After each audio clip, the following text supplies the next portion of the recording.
You're listening to the ESO Network, your station for all things geek.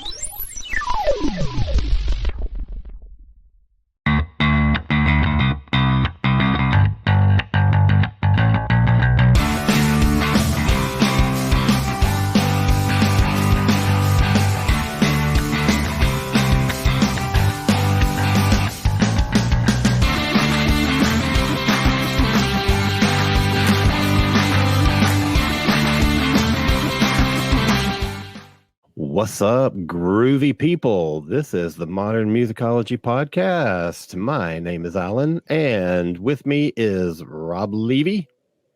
Hey, kids. Stephanie Seymour. Hello, everybody. And not with us tonight, unfortunately, is our buddy Andy Williams. Anthony Williams. What the fuck? He's not with us either, Andy Williams. He is not. It's our buddy Anthony Williams. On assignment.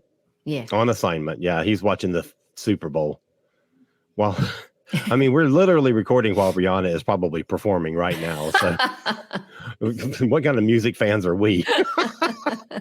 Hey, I was watching the Puppy Bowl. Forget it. I don't know. Oh, yeah, man. That's my favorite thing. Okay, so the year is 1973. 50 years in the past. To get us started, here is a list of some of the key musical events that happened that year, just to kind of like put us, kind of set the stage. January 30th, Kiss performs their very first concert at the Coventry Club in Queens, New York. And June 29, Ian Gillan quits Deep Purple. July 3rd, David Bowie retires his Ziggy Stardust persona at the end of his British tour. On August 6th, Stevie Wonder is seriously injured in a car crash outside of Durham, North Carolina, and spends 4 days in a coma. August 11th, DJ Kool Herc originates the hip-hop genre. Hell yeah. That is amazing. November 20th, day before my birthday, The Who opened their Quadrophenia U.S. tour in San Francisco. Keith Moon passes out on stage, and 19-year-old fan Scott Halpin is selected from the audience to finish the show. How crazy is that? That's I know, right? December 3rd, CBGB's opens in Manhattan, New York, and on December 31st, AC/DC performed their first show. Wow. So that's a heck of a year. That's a closer of a year, December 31st. Right? Yeah. The biggest selling single of the year was Tony Orlando and Dawn, Tie a Yellow Ribbon, Round That Old Oak Tree. It was also the biggest selling single in the UK, oddly enough. The biggest selling album in the US was War, The World is a Ghetto. And the biggest selling UK album was Elton John's Don't Shoot Me. So, which I'm going to be talking about. Yes. I figured somebody would. Okay, so that's sort of our little stage setter for 1973. Let's get started with our diving into the stuff that's that is important to us. And I just want to say the year starts out incredibly because January 5th, the debut album of both Bruce Springsteen and Aerosmith come out same day. I mean, that's a crazy way to start the year off. That's a heavy way to start the year off. That's amazing. Yeah. And I will add to the January fiesta because Elton John's Don't Shoot Me, I'm Only the Piano Player, came out on January 22nd. I just want to run down. Elton John is something I want to come back to, but because he had two albums that were incredible out this year. Mm-hmm. But there's a few bands that I just want to list, and I know we might will revisit some of them that had multiple albums out this year. Yoko Ono had 2 albums out. Roxy Music had 2 albums out. The Partridge Family had 2 albums out, and David Cassidy had 1 album out. So he had 3 albums out because he did sing on those Partridge Family records. Yeah. Elvis Presley had 4 albums, 2 studio albums, a live album, which was the most huge, Aloha from Hawaii, which was insane. And also the record company released a compilation. Wings had 2 albums out. So I just want to go back to Elton John. I want to talk about Elvis more in depth too. And I know you guys want to talk probably about Roxy and Wings and stuff, but Elton John, just from this one album only, had Crocodile Rock, which was an insane, huge hit.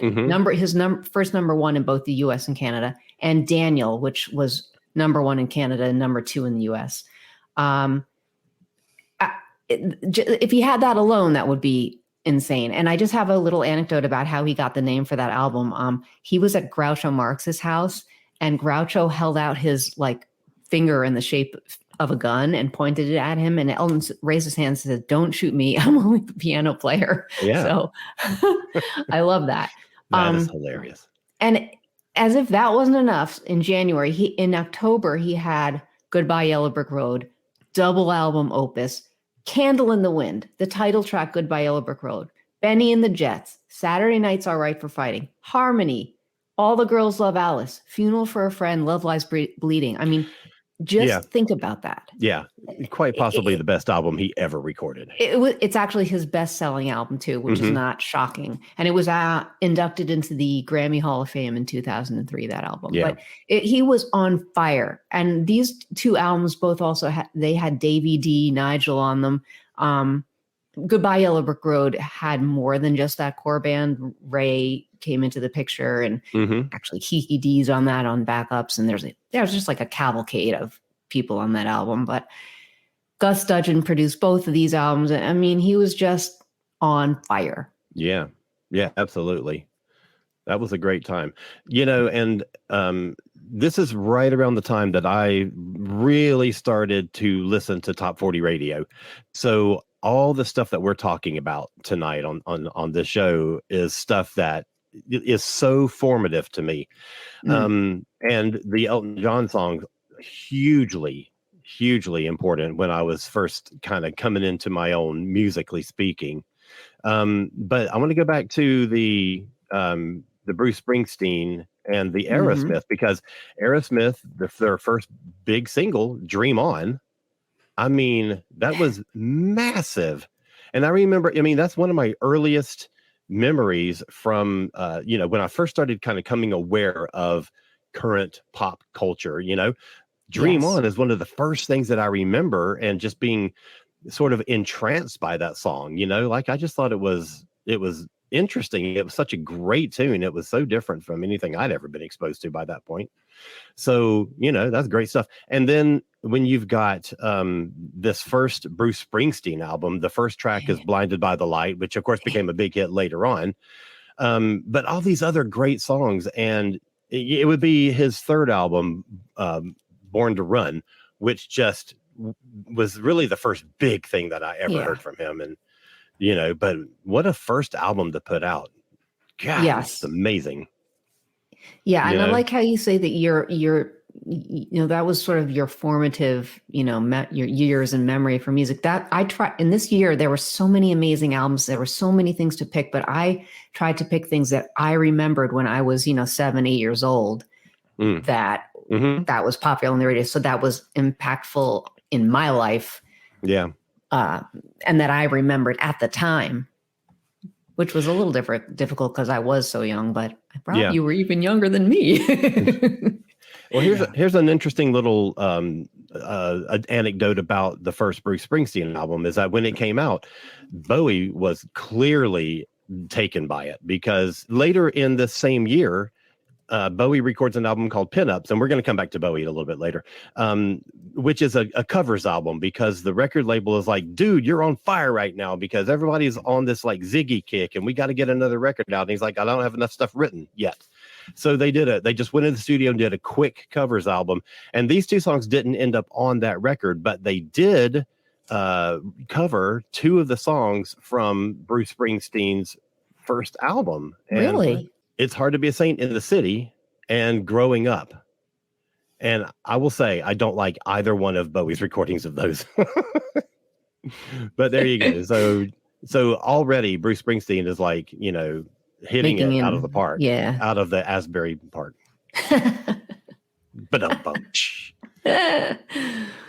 What you got, Rob? Well, I was 5, so most of my memories of 1973 are just sort of music I heard by osmosis, kind of just by being in the house and around. which mainly covers, Elton John. But, a lot of it is stuff I came back to, sort of. I'm sort of the opposite of you guys. It's stuff I came back to retroactively. So that's sort of my way of having 1973. The other thing that's interesting about 1973 for me is that a lot of these records that came out in 73 would in various ways, shape, or form be hugely impactful for things coming later in the decade or later in the next decade. So like a lot of the glam records of Roxy and Bowie and T-Rex would come back when we're doing the New Romantics and later Wave. A lot of the Springsteen and some of the Jackson Browne stuff would come back, in the late 70s again, as these artists got deeper in their catalogs, right? A lot of the country records, like Johnny Cash put out a record, I think every 5 months, right?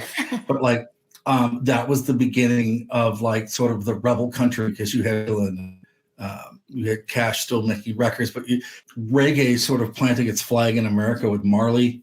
So there's a lot of interesting stuff going on that you may not necessarily think of right away.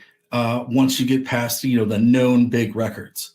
For me too, I know both of those Springsteen albums are great. I've listened to them sort of in hindsight, after I really discovered Springsteen. And I like those records because I think it's an innocence of an artist in Springsteen. He's not big yet, and he's sort of trying to figure out where he is and where he's going and what he's doing. And I like the energy they both have too, compared to his stuff. And I think they're very important to understanding who he is. But I also think it's important to sort of understand where the state of American songwriting is in 1973 too. Like, what does an artist have to say? What kind of songs does he want to write? That's he or she, sorry. That's kind of an interesting time to sort of see where songwriting is as well. It's so funny when you talk about Springsteen and you're saying, this is a time in his career when he's not a big name. It's so funny to think of Springsteen as not having been huge. Yeah. It's funny to think of him as a brand new artist who is, untried, untested. He's got a brand new album out. No one knows who he is. That's just so, because he just seems like one of those ever-present figures that's always been enormous. And it's one of the few times, when he's playing live, it's not 8 hours. Well, because he's opening for a lot of people. Yet. Yeah. Well, it wouldn't be until his second album when Rosalita comes out, and Rosalita can go on for half an hour if he wants it to. Well, that's a good point. There's a couple other artists that there wasn't their debut album like for Bruce, but who really had huge breakthroughs in 73. And I'm just thinking about Hall & Oates with Abandoned Luncheonette with the hit She's Gone. I mean, that was one of their first huge hits. And Billy Joel, Piano Man. I mean, that was really his breakthrough album too. Yeah. I love She's Gone. I think that I don't like the chorus very much, but I think the verses are amazing. Like they set this picture in your mind. Yeah. It's just like this gritty street scene kind of thing with like steam coming up from the gutters along the side of the street or whatever. Yeah. God, I just love it so much. And then the chorus comes along and I'm like, that's just just kind of a plain old song chorus. But then the verses start back up again. I'm like, holy shit, now I'm engaged again. Yeah, they're super moody and it's really cool. That's produced by Arif Mardin. That was a great a great album. That whole album. And it really that's an interesting point about the chorus. I never really thought about that for the song. I mean, it just showcases their voices really. Yeah. But yeah, it's kind of a throwaway chorus. So I, when I was looking back at 1973, the first record that really came to my mind was Raw Power. Yeah, baby. Which, is probably the one record that, growing up, I sort of knew was from 1973. It's like if I just carried one record around from 1973 growing up, it was Raw Power by Iggy. And I probably didn't know it was from 1973 at the time. But that record just plowed through everything in its path. It was just like a tidal wave. when it came out. And the thing is, we're talking about a lot of these records from 1973, and you can listen to them now, and they have a certain style and a feel, and they are of the era. But you listen to Raw Power, and you may not be able to tell it's from 1973, right? Yeah, agreed. But everything from like Nirvana to the Strokes to Soundgarden to Tool to like Nine Inch Nails, everything in subsequent decades all happens because of the Iggy Pop record, right? Mm-hmm. And the huge, profound path of convergence that record makes with David Bowie later, right? Yes. I think so. There's a lot of little interesting seeds being planted that would come down later that I think are interesting. But for me, it's just, if I had to only take one record with me from 1973, it's Raw Power. As much as I love the Bowie records, but it's just, I can always listen to it. It's got a very primal fear to it that's really great. And the production's on it interesting, because it sounds like a record that was produced after 1973, but it's 1973. And I don't know how it is thought of in terms of production value standards, but it's just I was trying to listen to this album through the lens of 1973 with my old headphones and on a cassette. And it does have a certain swagger to it that a lot of these records don't have. So for me, that's the biggie. That's the elephant in the room. Picking up on your thread about how it would have an impact on stuff in the future. So that record, which sort of almost bridged a gap between like glam rock and punk, and of course the Bowie stuff. And I want to mention, this was Suzi Quatro had a debut album this year, which was really huge. There was like 3 singles. My favorite is 48 Crash. And I want to tell you why. It's because 10 years later, in 1983, when I was going to Danceteria and hanging out there and living there, basically, that was played over and over, as was Ziggy Stardust, as was Iggy Pop. So those albums, they continued to not only just be played, but influence the scene then. So the whole new wave, but punk and all those other kind of scenes, those were still influential years and years later. Well, actually, I was going to bring this up later, but I'm glad you brought it up for the context. That Suzi Quatro record is probably more influential on the Riot Grrrl movement than the Blackhearts records, which would come later. Or in the Runaways. I mean, maybe. Well, the Runaways. Yeah, that's what I meant. Yeah, the Runaways. Yeah.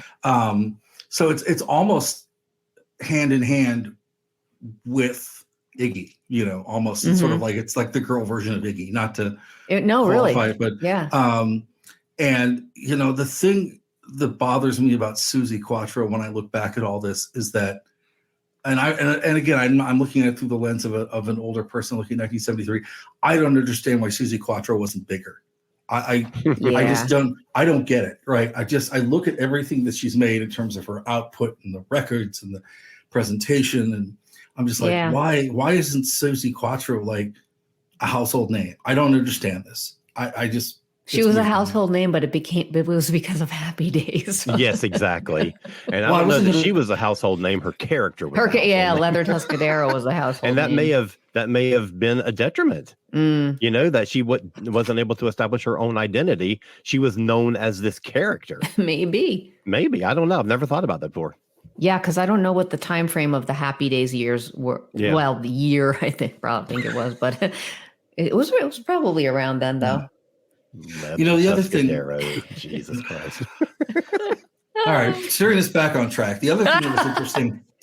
The other interesting thing for me is that the Holy Trinity of Al Green, Marvin Gaye, and Stevie Wonder all made records that year that sort of did different things. Call Me by Al Green just sort of like put him over. Like that's like, okay, he's on the map now. Where Stevie Wonder with Innervisions, that sort of like continued his evolution as an artist. And then Let's Get It On by Marvin Gaye, had he not made What's Going On, Let's Get It On's the other record people are going to remember him for, right? And not just for, Austin Powers movies and things, but it really is great. And you have 2 records by the Temptations that year, or you have a record by the Temptations that year called Masterpiece, which is kind of a concept album. The first record recorded at Hitsville, UK, which is huge for recording for African American artists because it's a studio sort of their own that's more modern than Motown and bigger, and they can do more of a beast.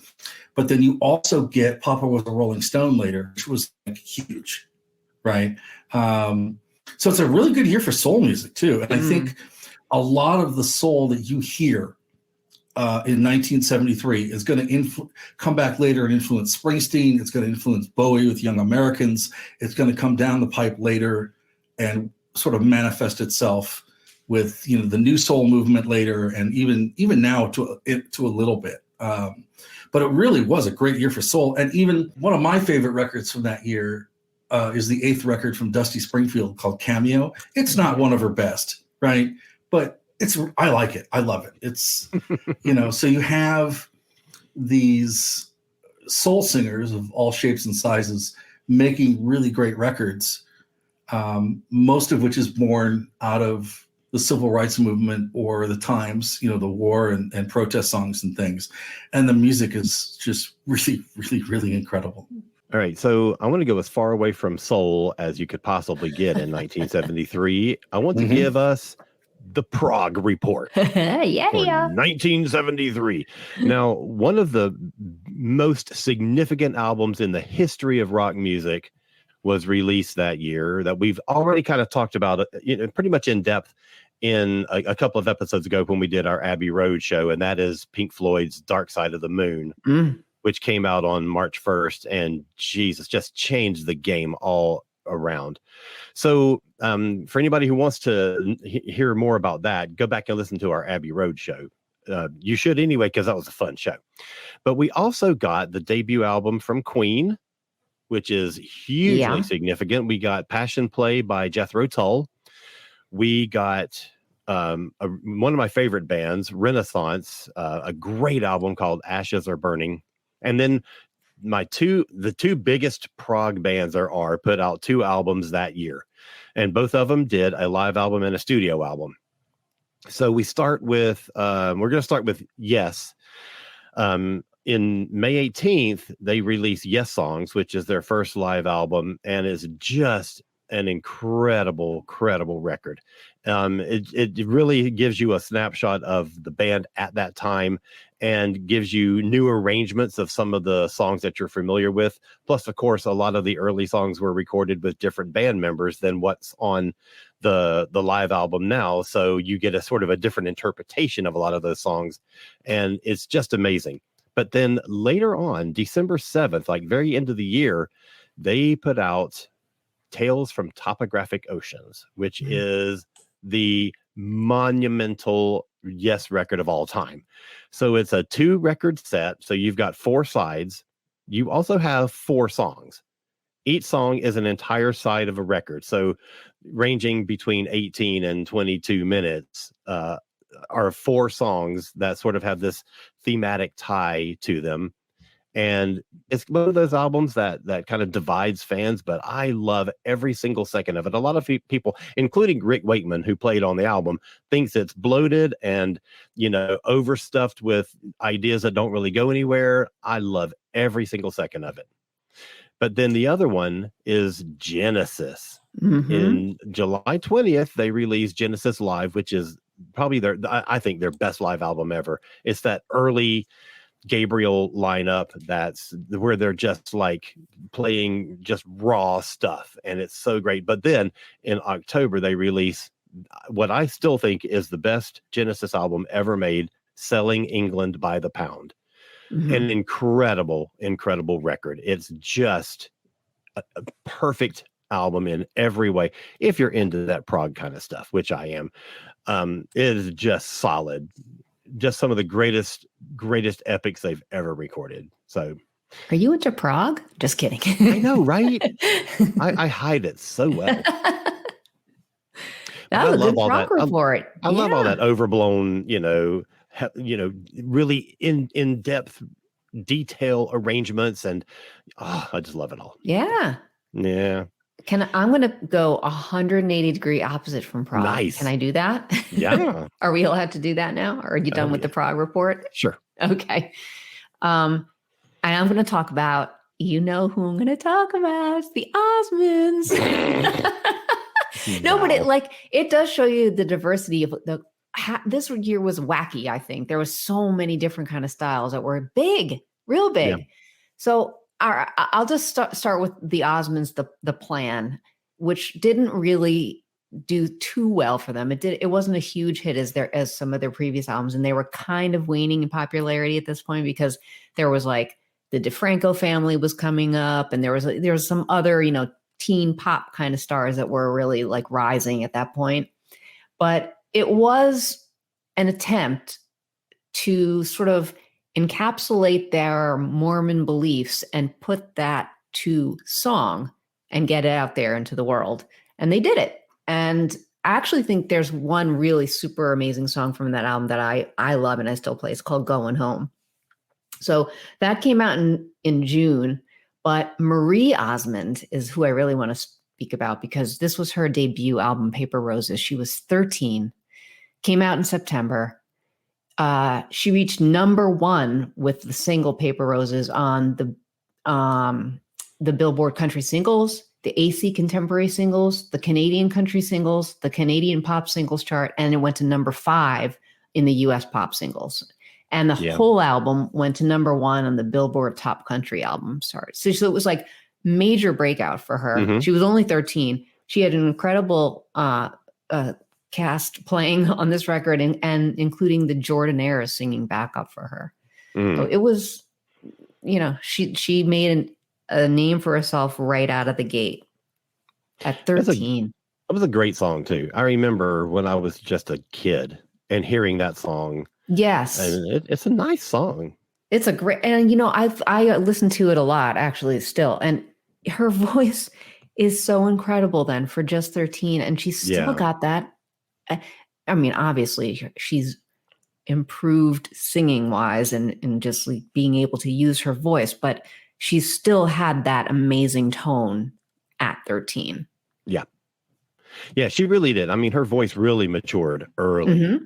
And you see that in a lot of these those acts that were coming up at that time, like Michael Jackson. Look how young he was when he was really, belting out the leads on those. I mean, that was earlier than this, but Stevie Wonder when he was just 13 and putting out Fingertips. I mean, incredible stuff. And Donny Osmond. I mean, he had an insane voice. And he still does. It's just obviously, though, when they're young and they have that really super high thing that they're going at, that's he and Michael Jackson had that. So, yeah. All right. So that's my Osmond speak for the evening. Thanks.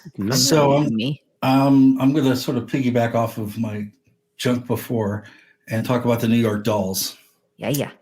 Their debut album came out.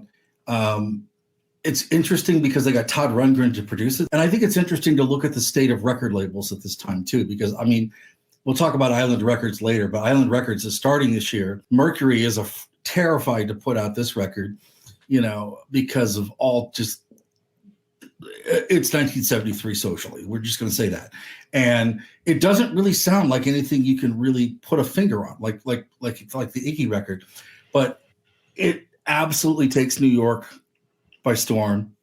And I think that, that first New York Dolls record and the opening of CBGB's in October lays the groundwork for everything that was going to come in the 70s and the 80s with the New York music scene that we know. Yeah, it's a great point. That's huge. Because we don't get Talking Heads without the New York Dolls record.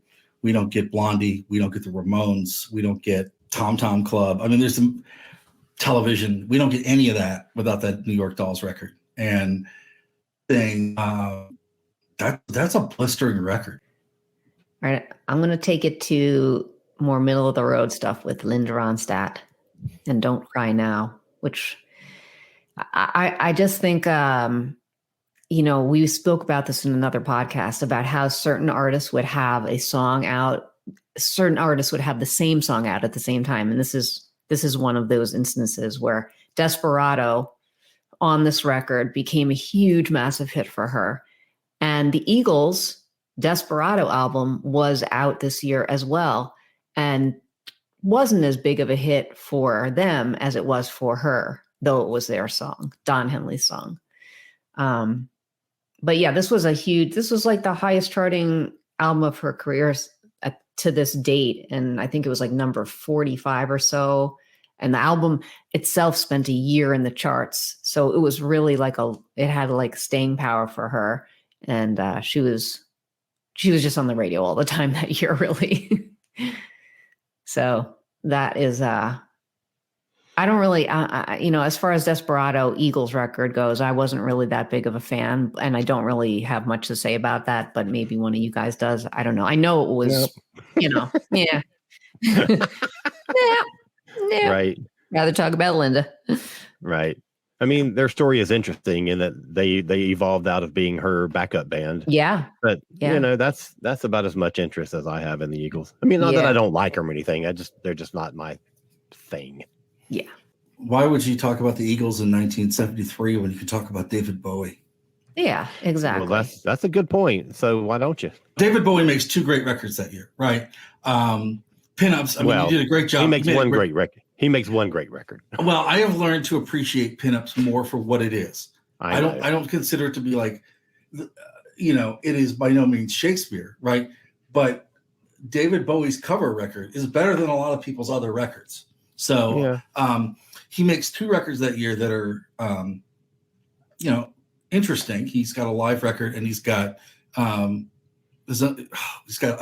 Sane. Good God. And he retired Ziggy. So it's a really interesting time for him, but he's also at the same time changing the visual presentation of music, right?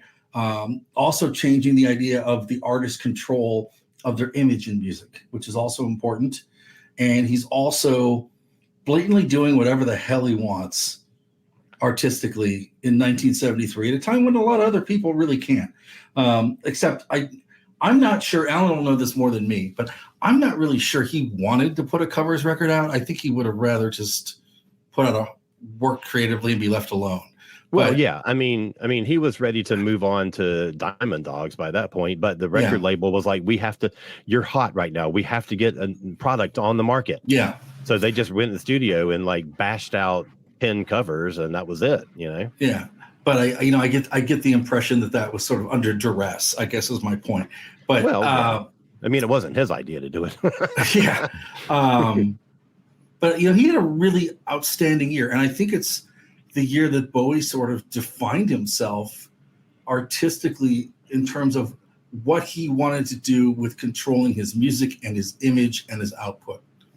I think that at this point, Bowie's big, but I think bigger things are ahead. And I think that he is starting to realize that he can take more chances. And I think that's important for later down the road. Putting Ziggy Stardust to rest in July, I think really is emotionally and artistically freeing for him in a way that a lot of our other artists have never had an event like that do for them. If that makes any sense. Yeah. Who wants to talk about some Beatles solo albums? Ooh. Well, I'll tell you what, I'll set it up by mentioning, and we don't normally talk about like greatest hits albums or things like that in these kind of retrospectives, but the Beatles, the 2 compilations, the blue one and the red one, 62 to 66, and the second volume of 67 to 70 are just phenomenal. And that's coming out at the time when, Beatles are doing things individually and the record label's not letting the group go, but it's this collection of like hits plus B-sides plus non-album singles. So a lot of those non-album singles hadn't been on a record before, like an album kind of record. So it's a big deal, and they're great. They're really, really good collections. Yeah. Yes. So I love both of them. Yeah. So McCartney is having a hell of a year. So he had, Wings had done okay up until this point, but 73 is really when Wings starts to super get rolling. And it kind of starts with High, High, High, which was the single that was released in December of 72. And it like peaks on the charts in like January and February and that kind of thing. He then releases My Love, March 23rd, which goes to number 1. They do a television special called James Paul McCartney on 16 April. And that's like just like a 2-hour special that's just nothing but Wings songs. I don't even think they did any Beatles in that special. They may have, I don't remember, but I think it was all just Wings stuff. The album Red Rose Speedway comes out April 30th. A couple of there was, and then the big single, the big one, Live and Let Die, from the James Bond movie, comes out June 1st, and that is enormous for them. Hell on Wheels comes out later as like the first track from Band on the Run, and then December 5th, Band on the Run, one of the greatest Wings album ever. So this is like the first huge year for McCartney and Wings. Huge. Yeah, huge. I love the NME quote that I pulled from the wiki page. I'll tell you, when Charles Murray writes, "The ex-Beatle least likely to reestablish his credibility and lead the field has pulled it off with a positive masterstroke of an album," and that is just so perfect for that Band on the Run album. Interesting that he would think that McCartney is the least likely. I know. I guess I don't know. I think there was a lot of Paul criticism during the early years. Yeah, I think that's probably true. Yeah. He was sort of looked at like the uncool Beatle, I think. Even though it's weird. I mean, to think about that now, it's crazy, but I think he was. Right. And I think too that, at this time Lennon's got music coming out, Yoko's got records coming out. Ringo's got his own little, that wacky Ringo record, is out. And George has really got the heavy, meaningful, soulful, Yeah. And I think that, also, I think McCartney was the one that wanted sort of to just retreat and make music on his own. And I think that kind of hurt him too. But Live and Let Die. I mean, even when I was 5, I knew that was a record that was like big and bold and loud. I'm just like, what is this? Right? Yeah. I didn't know what James Bond was. And my dad wouldn't tell me. Well, that's funny because I don't think I knew what James Bond was either when I first heard it, because I was kind of young at the time. And, I don't even think that I knew that it was a theme song to a movie. Yeah, I might I'm not even sure I knew what a theme song to a movie was. I'm like, what the hell did I know that? No. Right. I just remember too that it being one of the early instances that I remember when I look back upon that time of that, like the song structure was not an ordinary song structure that I remembered hearing. I just remember hearing going, this doesn't sound like in all the other records that are played on the radio. What is this? So that's probably one of the reasons why it still sort of resonates with me. And it's the great thing about Live and Let Die is you can always listen to it. Yes, it is like a timeless kind of thing, isn't it? I mean, you can just always listen to it. It's well, I think this period of Wings is timeless too. I just think that everything holds up. It really does. Yeah, totally. We can talk about George Harrison though. Do it. Yeah. I mean, if you're living in the material world, if you're going to have a follow-up to All Things Must Pass, this is a pretty good one to have. Yeah, true. Yeah. I think it'd probably be daunting to kind of think, what am I going to do next? But he pulled it off. Give Me Love was a very big single for him. And I think that, again, he's just digging into his soul here for lyrics and for just whatever his truth is. You know what I mean? Like he's just digging down deep and kind of showing himself to the world, which I just think it's beautiful. Yes. Not to be totally corny and whatever, but it does sound corny, but. Well, I mean, if you're talking about corny, one of the songs is The Light That Has Lighted the World. I mean, come on. But I mean, it means something to him. It's so personal to him. Yeah. Like Bob said in a previous podcast, when we were talking about George Harrison. Yeah. He was truly to him that meant the whole religious and way of life meant everything to him. He would do anything. He would take that over anything, even music. That's how much it meant to him. So to him, it wasn't corny, and he was just spreading his message. Yeah, Give Me Love, Give Me Peace on Earth. Great song. Try Some, Buy Some. Was covered like 20 years later by Bowie. It's just a really good album. Solid stuff. Yeah. And the title song, of course, is just classic. Yep.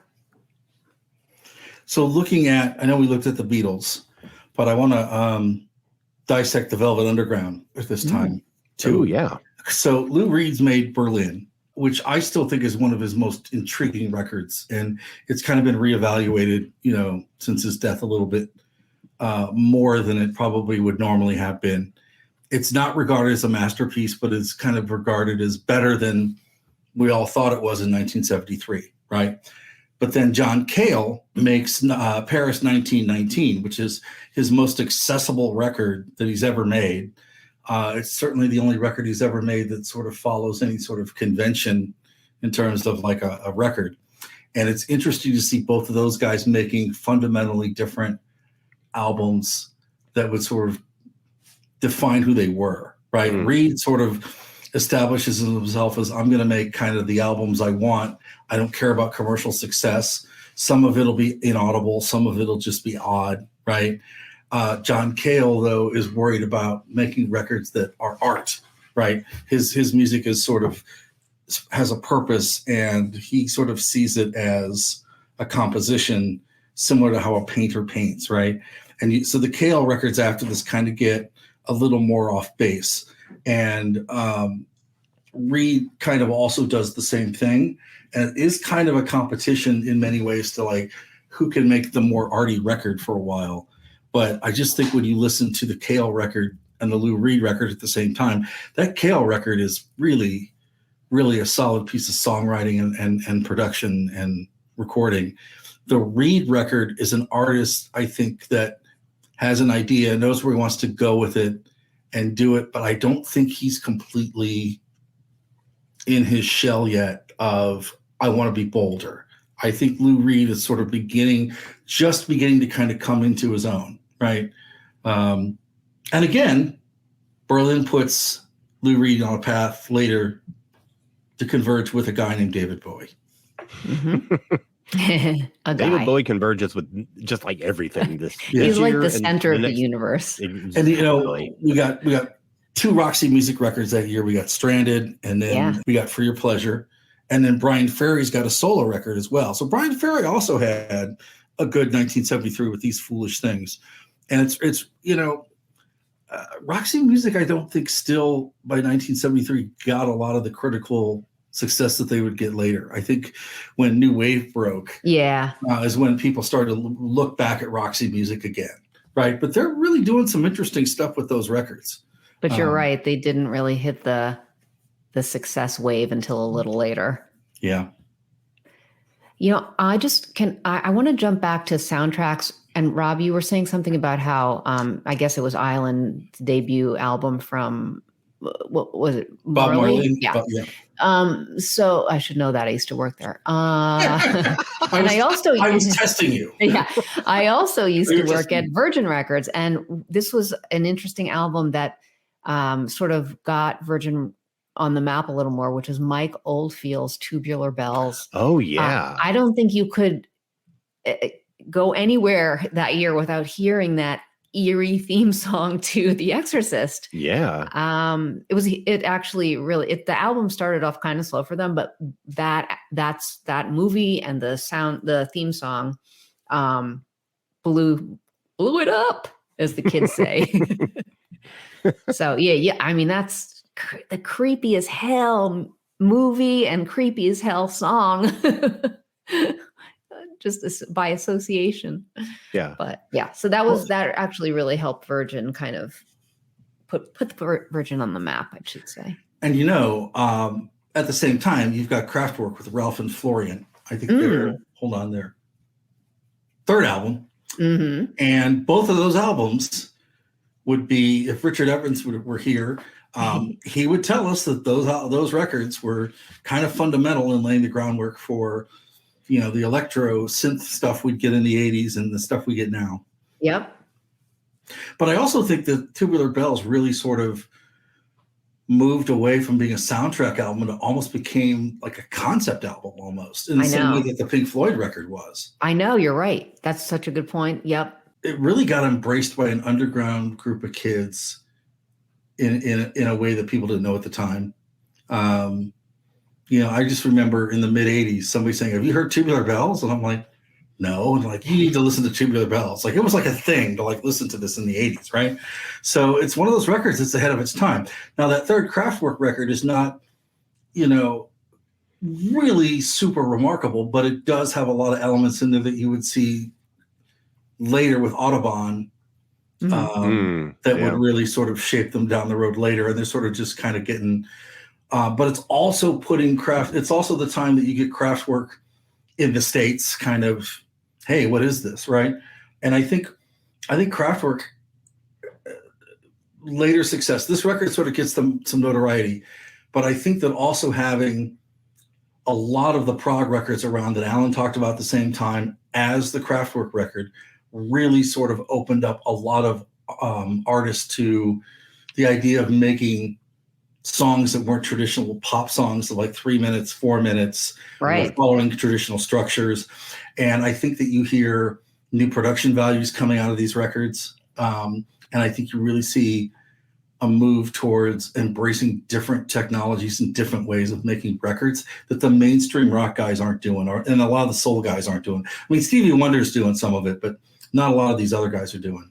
Did we cover Elvis Costello? Sorry. Did we cover Elvis Presley enough? Because I don't know if we just. I was waiting for you. Yeah, take it. It's to me, it's just incredible that he had 4 albums out this year. I mean, I know that the record company put that one compilation out, but he has 2 studio albums out that year, and that double live album, Aloha from Hawaii, which is anytime you think of Elvis live, does your mind not flash to that stage with him on it from Hawaii? Yeah, that's true. Yeah, and I think, and you will know this better than me, but I think this is around the time when Elvis kind of breaks with his label and kind of begins to sort of have more control over his career and playing and doing things, right? It's almost too little too late with Elvis at this point, but he's kind of starting to take control of, he's in the throes of the comeback, right? Yes, the comeback was 68 though, but I mean, this is more like he's doing the residency at, he's got the wave of the comeback still. Yeah.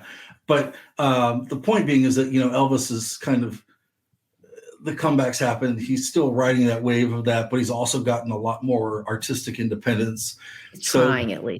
Well, the idea too of 1973 of a residency by an artist is like a huge thing. Yeah. Right.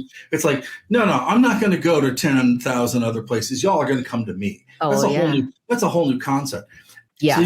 So you got Elvis doing a satellite concert, which is a whole new concept, right? It sort of sets the stage for pay-per-view or pay what you wish, or, the idea of a concert as a global event, kind of. Yeah. And it really helps Elvis because Elvis didn't get to tour overseas. So it really gets Elvis out there globally later in his career. Definitely.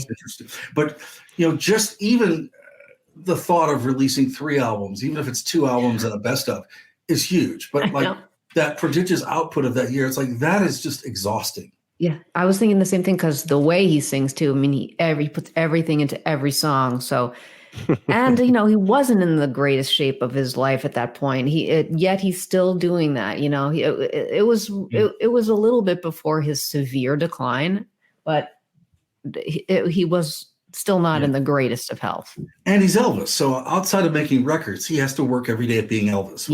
It's sort of like in 1973, the Beatles are still massively huge, but Elvis is also incredibly huge. And there's not a lot of people that we can talk about now that in 1973 were like big. That's super stardom. Yeah. Yeah. It's very much a development year, right? But the Beatles and Elvis, I mean, that's kind of it, right? Yeah. I mean, the bands that we think of now today, like like Bruce, you're saying earlier, Alan, how you don't think of Bruce as not ever being a huge household name, but that he wasn't then. It was the Beatles. It was Elvis. It was. I remember too, looking back at 1968. I know you talked a little bit about some of this before, but I remember not being able to go anywhere without that Tony Orlando and Dawn record playing. I remember going to my grandma's and seeing them on TV. I think I stayed with my grandma for a weekend that year, and I think I saw Tony Orlando on some kind of TV. Well, it's thing. his own show. He remembered Yeah, the Tony they had a Orlando variety show. Yeah, Well, there you go, I then. used to watch that all the time. Oh, I watched it all the time. Yeah. Well, there you go. Rob's 5-year-old memory actually had like a little. Right. I didn't mean to cause triggers. I think it was a TV show. Well, I just remember that record was like everywhere. Oh yeah, it was. That's kind of the first memories I have of like that record being everywhere. It was just like, and well, they for sung it some every reason- week on that show. That was they opened. No, they did though. That was their opening. I went through my brother's 45s this weekend, Oh. and the one other record that year that's in his 1973 section is Grand Funk Railroad. Oh, yeah. Which Grand Funk Railroad was a big friggin' deal. I mean, I'm kind of amazed. So I want to get a couple of other things in. And Stephanie, when you were doing your list of bands that did multiple albums that year, you missed a couple. Oh. Fleetwood Mac did 2 albums that year in March and in October. And this is sort of that middle, well, not middle at this point, but that in-between period when it's not the original Peter Green lineup anymore and Lindsay and Stevie haven't come in yet.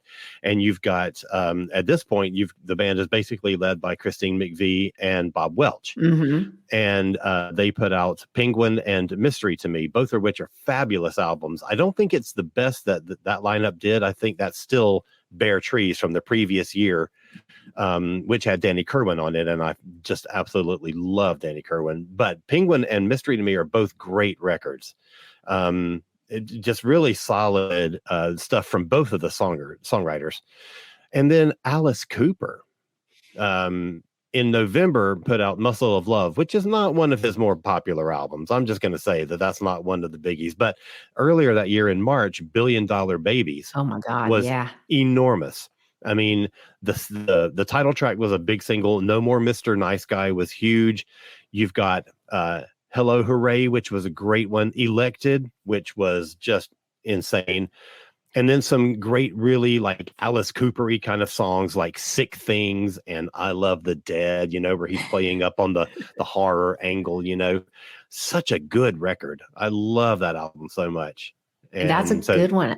Yeah. And talk about influence on glam, on punk, on hair metal even. That whole dramatic theatrical aspect of it. Yeah, and with Kiss, coming together in this year, hugely influenced by all the stuff that Alice Cooper is doing. And when their first album comes out next year, 74, you're going to see, the first bit of impact that Alice Cooper had on the music industry, as far as like people who he influenced, people who were like inspired, them to do their career. So yeah, hugely influential.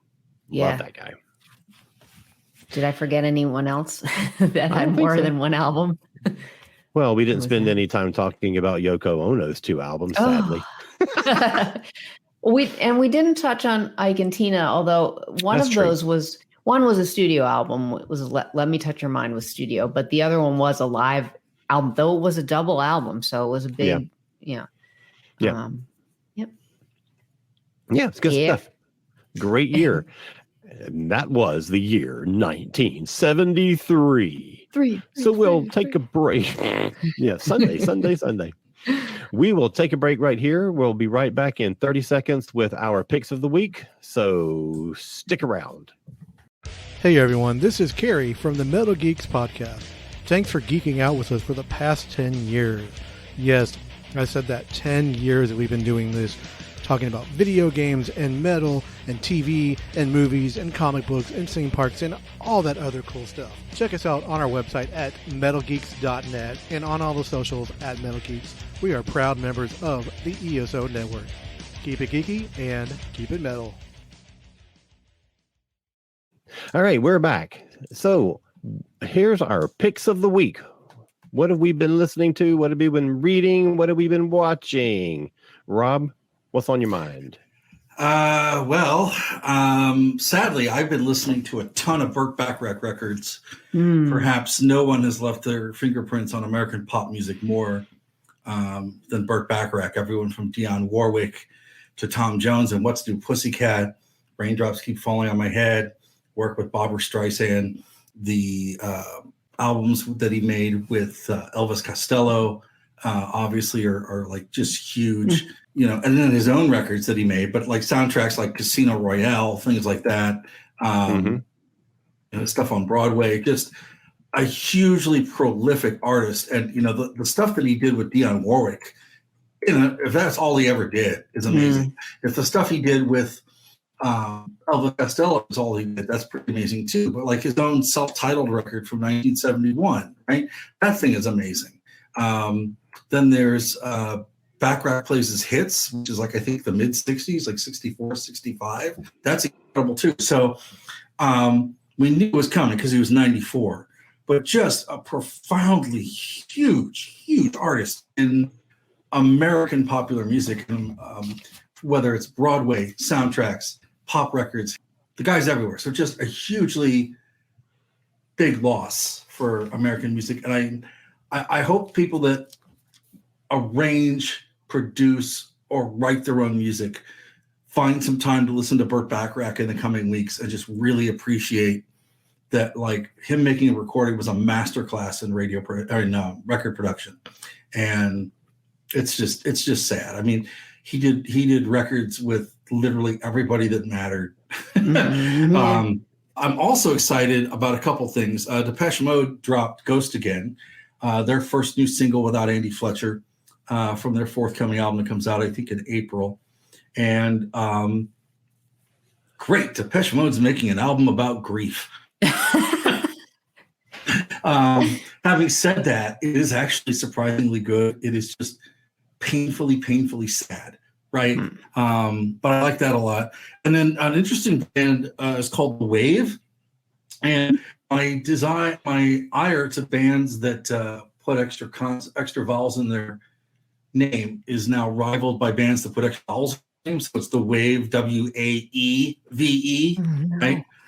Yeah. And it's Graham Coxon of Blur. Oh, and then and then Rose Eleanor, who used to be in a band called the Pipettes, but also sang on a bunch of other records. It's a really nice little pop record. Oh, cool. I want to hear that. Yeah, it's really good. So I like that. And then M83 dropped half of their new album, Fantasy, this week. The first 6 tracks from that are out. And if you like just sort of like big electronic soundscapes, I recommend that. And then I'm also going to recommend a book called 1973 Rock at the Crossroads. Came out, I think, in 2018 or 2019 by Andrew Grant Jackson. And it's all about the different music that came out in 1973, its legacy, and what it means to us today. Well, damn, I guess we should have read that book before we did this show. It's like a companion for this episode. Well, I read it like, I think about 2 years ago. And I didn't go back to it for the show because I just kind of wrote on everything kind of around. But I just remember that I had that. I'm like, oh, yeah. So do read that if you want to know more about 73 and sort of like the circumstances of some of these records being made and more info on it. It's really good. Super. Well, Steffi? Okay. My pick is a new album with 8 songs on it by a band called Bird Feeder. Interesting. And this is not the Bird Feeder from Australia. This is a Bird Feeder band, the brand Bird Feeder from this area here in the Northeast. The album's called Woodstock, and it's Mark Mulcahy from Miracle Legion, Chris Harford, who many of you might know from, he has an album, it's one of my top 100 favorite albums of all time. It's called Beheaded, and it was on Elektra. But he's a solo artist. He's played in a lot of bands and just done a lot of stuff throughout his career. He's amazing. So he's on guitar and bass. And Kevin Salem from Dump Truck, also a solo artist, and also played guitar in bands like Yola Tango, Freddie Johnson's band, and Chris Harford, who's on this record too. So these 3 guys got together, made a great 8-song album. Kevin Salem produced it. And my friend and wonderful mastering person who masters my album, his name is Scott Anthony. He mastered this at his studio, Storybook Sound. It's really a very it sounds like lo-fi, kind of like it's almost like you feel like you're in the room with these guys when you're listening to the album. That's so cool. It's like it feels like it's live almost, but it's clearly not, But I think the lyrics were really moving. There's one song on there that's called Cousin that's only a minute and a half long. And it's, so packed emotionally with the lyrics when what it says in just that short amount of time. I just thought it was, just like a gut punch kind of thing. So anyway, digital album's out now. Vinyl's coming out in May. Check out Bird Feeder, and their album is called Woodstock. Cool. Well, speaking of books that are about the year 1973, Rob, while we were recording this, made me aware of a book called 1973: The Year in Progressive Rock. Dude, that has my name on it, so I've got to order that. I've got so many books that I have to read this year, but now I have to add another one to it. Sorry. So yeah, I know, right? But it's something that I've got to read that. And the other thing that I've kind of been listening to for the last couple of days, we got a mention of it last week from Stephanie, the band Quasi. Yeah. Who I was unfamiliar with, and she mentioned a new single. The album is called "Breaking the Balls of History." And she mentioned the song Doom Scrollers, and the album came out a couple of days ago on the 10th. And so I've been listening to it, and it's great. Talk about lo-fi, first of all. It's pretty lo-fi, but it sort of has this aggressive, kind of ugly, kind of like, noisy sound to it. Yeah. But the songs are so good. I really, really enjoy it a lot. So I can't wait to spend some more time with that. And isn't his voice isn't his voice? At first I was kind of like, I don't know what I'm thinking about his voice, but it kind of reminded me a little bit of David Lowery from Cracker, but it really just grew on me almost immediately. And I love their harmonies too. I think they sound amazing when they sing together. Mm-hmm. So there's a song on it called "Shitty is Pretty," which might be my favorite song title ever. And then there's a series of songs, Doom Scrollers, In Betweenness, Nowheresville, that just, they kind of have like a similar theme as far as the song name goes, but they're just great songs. So I definitely recommend people going and listen to Quasi. Cool. Great stuff. Breaking the Balls of History. What a title. All right, so that does it for us this week. Stephanie, where can people find more of you if they wanted to find more of you outside of our podcast? You can find me on Bandcamp under my name. You can find me on Facebook at Stephanie Seymour Music. You can find me on Instagram at there_r_birds. And I have a website also, therearebirds.com. And you can also find me on all the streaming platforms like Spotify and stuff like that. Woohoo. Woohoo. Rob.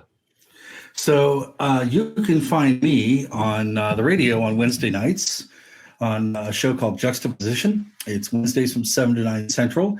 And if you have a lot for things to do, that's okay, because it's archived for 2 weeks. You can listen to the archive stream. So maybe you go to bed early, or maybe you're watching Happy Days rerun. You can listen to the archive stream at kdhx.org for my show or any of the other shows. And if you don't like my show, listen to some of the other ones, or find your local community radio station and find a show you like there, because there's a lot of people doing great work that aren't on commercial radio. So you can find me there. Also on the Weekend Justice podcast for needcoffee.com. All right. I will interject at this point that Anthony has a podcast called Watchers in the Fourth Dimension. It's a Doctor Who podcast where they are chronicling the history of Doctor Who from the very first story broadcast in 1963. They have made it up through the middle of the 13th season. And you can find that at Watchers in the Fourth Dimension on Podbean, Apple, Google, all those places where you find podcasts. And as he likes to say, probably wherever you're listening to this one. Mm-hmm. So go find that. And then for me, you can go to Cosmic Creative. That's KOZMIC creative.com. And you can see a bunch of dumb books that I've written and some great books that I've published by other authors, and some list of my podcasts. So there you go. All right, we will be back next week. I'm going to say that with confidence. We're going to be back next week. And till then, have a great week. See you soon. Rock on and be good and do good in the world. This has been a broadcast of the ESO Network. Be part of the crew and help support our shows by donating to our ESO Patreon or by shopping at the TeePublic store, which can all be found at www.esonetwork.com. The ESO Network, your station for all things geek.